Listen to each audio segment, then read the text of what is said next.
السلام علیکم ورحمۃ اللہ وبرکاتہ۔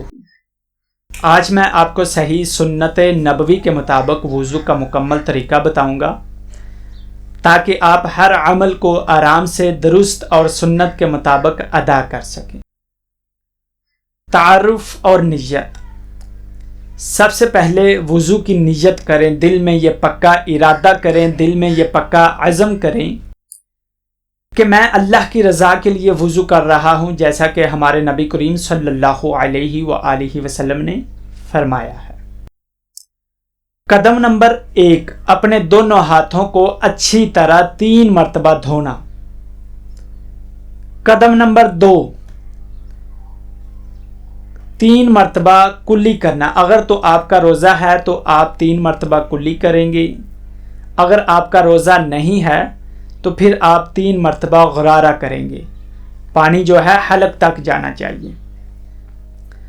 اس کے بعد پھر آپ نے 3 مرتبہ ناک میں پانی ڈالنا ہے۔ ناک میں پانی ڈالتے ہوئے یہ جو نرم ہڈی ہے نا، نرم ہڈی تک 3 مرتبہ پانی پہنچانا ہے۔ اس سے اگلا سٹیپ یہ ہوگا کہ 3 مرتبہ ہم نے اپنا منہ دھونا ہے۔ اب ہم نے اپنے چہرے کو ماتھے سے لے کر تھوڑی تک اور دونوں کانوں سمیت 3 بار دھونا ہے۔ 3 بار چہرہ دھونے کے بعد پھر اگلا سٹیپ ہمارا ہوگا 3 مرتبہ اپنے دونوں بازوؤں کو دھونا۔ پہلے دائیں بازو کو کوہنیوں تک 3 مرتبہ دھوئیں، اس کے بعد پھر بائیں بازو کو کوہنیوں تک 3 مرتبہ دھوئیں۔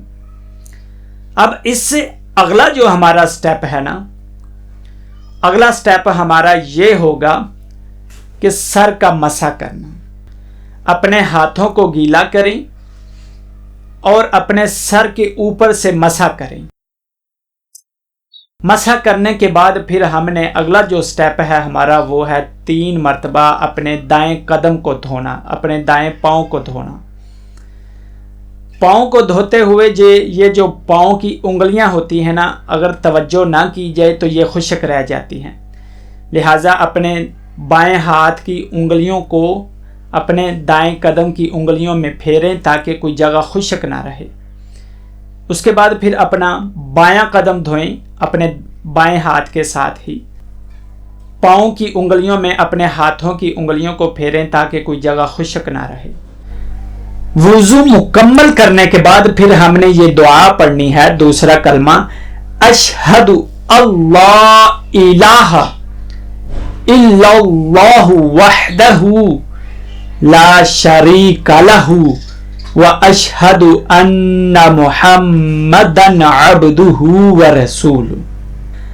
آخر میں دعا ہے کہ اللہ تعالی ہمیں ہر عبادت کو خالص نیت کے ساتھ ادا کرنے کی توفیق بخشے اور ہمیں نبی کریم صلی اللہ علیہ وآلہ وسلم کی سنت پر عمل کرنے والا بنائے، آمین۔